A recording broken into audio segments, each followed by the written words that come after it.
Hello everyone, कैसे हैं आप सब। Welcome back to my channel. I hope आप सब अच्छे होंगे और अपने एग्जाम्स की तैयारी अच्छे से कर रहे होंगे। यहाँ पर हम करने वाले हैं हिस्ट्री की क्लास और इसमें आज हमारा टॉपिक है सम्राट अशोक। हम इसमें करने वाले हैं मौर्य वंश को कवर। इसके हमने 45 क्वेश्चन कल कंप्लीट कर लिए थे। आज हम करेंगे 46 से कंटिन्यू। हमें इसके टोटल 60 क्वेश्चन का सेट कंप्लीट करना है। तो चलिए देर न करते हुए आ जाते हैं आज के क्वेश्चन नंबर 46 पर। और उससे पहले अगर आप चैनल पर नए हैं और आपने अब तक वीडियो नहीं देखी है तो प्लीज़ जाइए चैनल को सब्सक्राइब कीजिए, लाइक कीजिए और प्लेलिस्ट में जाकर सारी वीडियो देख लीजिएगा। यहाँ पर हम कराते हैं UPSSC पैट एग्ज़ाम, साथ ही ऑल कॉम्पिटिटिव एग्ज़ाम के लिए हिस्ट्री की क्लास। तो अच्छी तैयारी के लिए हमारे साथ बने रहिएगा। चलिए देख लेते हैं क्वेश्चन नंबर 46 में क्या है। यहाँ पर दिया है सीता भूमि किसे कहा जाता है। तो सम्राट अशोक के समय में सीता भूमि किसको बोलते थे। अशोक के समय में जो सरकारी भूमि होती थी उसको सीता कहते थे। तो यहाँ पर राइट आंसर है क्या, सरकारी भूमि। चलिए आते हैं क्वेश्चन नंबर 47 पर। क्वेश्चन नंबर 47 में यहाँ पर दिया है मेगस्थनीज ने भारतीय समाज को कितने वर्गों में विभाजित किया।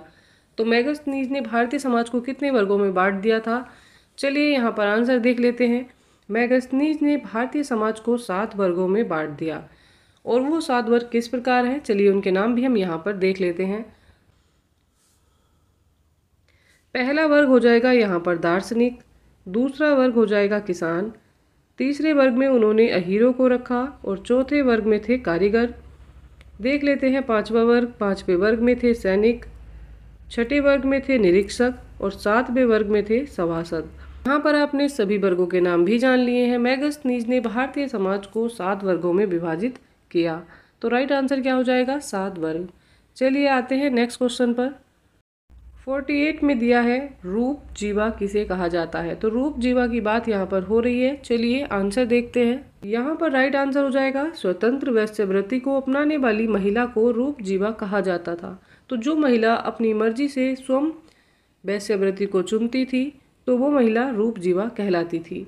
यहाँ पर राइट आंसर हो जाएगा वैश्यावृत्ति अपनाने वाली महिला। चलिए आ जाते हैं नेक्स्ट क्वेश्चन पर।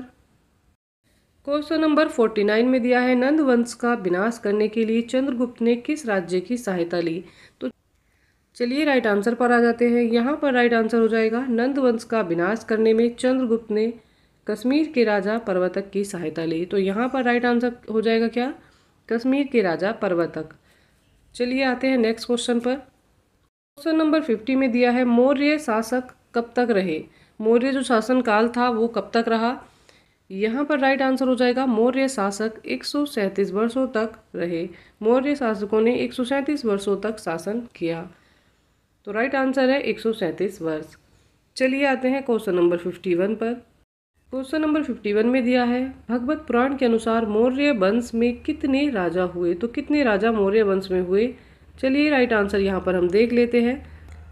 यहाँ पर जो राइट आंसर है वो है 10 राजा। भगवत पुराण के अनुसार मौर्य वंश में 10 राजा हुए हैं। तो यहाँ पर राइट आंसर है 10 राजा। चलिए आते हैं 52 पर। क्वेश्चन नंबर 52 में यहाँ पर दिया है वायु पुराण के अनुसार मौर्य वंश में राजाओं की संख्या क्या है। तो कितने राजा वायु पुराण के अनुसार हुए मौर्य वंश में। आंसर देख लेते हैं।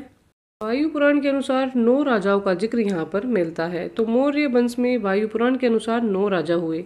तो यहाँ पर राइट आंसर हो जाएगा 9 राजा। चलिए आते हैं क्वेश्चन नंबर 53 पर। 53 में दिया है मौर्य वंश का अंतिम शासक कौन था। बताना है मौर्य वंश का अंतिम शासक कौन था। चलिए राइट आंसर देख लेते हैं। मौर्य वंश का अंतिम शासक बृहद्रथ था। यहाँ पर राइट आंसर है बृहद्रथ। चलिए आ जाते हैं क्वेश्चन नंबर 54 पर। 54 में दिया है बौद्ध परंपरा में अशोक ने कितने स्तूप बनवाए। तो कितने स्तूपों का निर्माण अशोक ने करवाया। राइट आंसर यहाँ पर दिया है 84,000। अशोक ने बौद्ध परंपरा के अनुसार 84,000 स्तंभों का निर्माण करवाया। तो राइट आंसर है 84,000। क्वेश्चन नंबर 55 में दिया है बौद्ध सन्यासी उपगुप्त के प्रभाव से कौन सा सम्राट बौद्ध धर्म का अनुयायी बना। तो कौन बना था। यहाँ पर राइट आंसर क्या हो जाएगा, आंसर हो जाएगा अशोक। अशोक ने बौद्ध धर्म को अपना लिया था।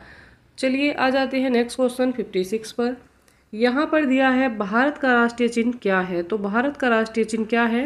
राइट आंसर हो जाएगा अशोक का स्तंभ जो सारनाथ वाराणसी में स्थापित किया गया था। तो यहाँ पर राइट आंसर है अशोक स्तंभ जो है भारत का राष्ट्रीय चिन्ह कहलाता है। क्वेश्चन नंबर 58 में दिया है भारत में शिलालेख का प्रचलन किसने शुरू किया था। तो चलिए बताना है किसने शुरू किया था। आंसर हो जाएगा यहाँ पर अशोक ने भारत में शिलालेख का प्रचलन शुरू किया। चलिए आते हैं क्वेश्चन नंबर 59 पर। यहाँ पर दिया है भारी रक्तपात देखकर सम्राट अशोक ने कब युद्ध नीति हमेशा के लिए त्याग दी। तो किसके बाद अशोक ने कोई युद्ध नहीं लड़ा, वो कौन सा युद्ध था, चलिए जान लेते हैं।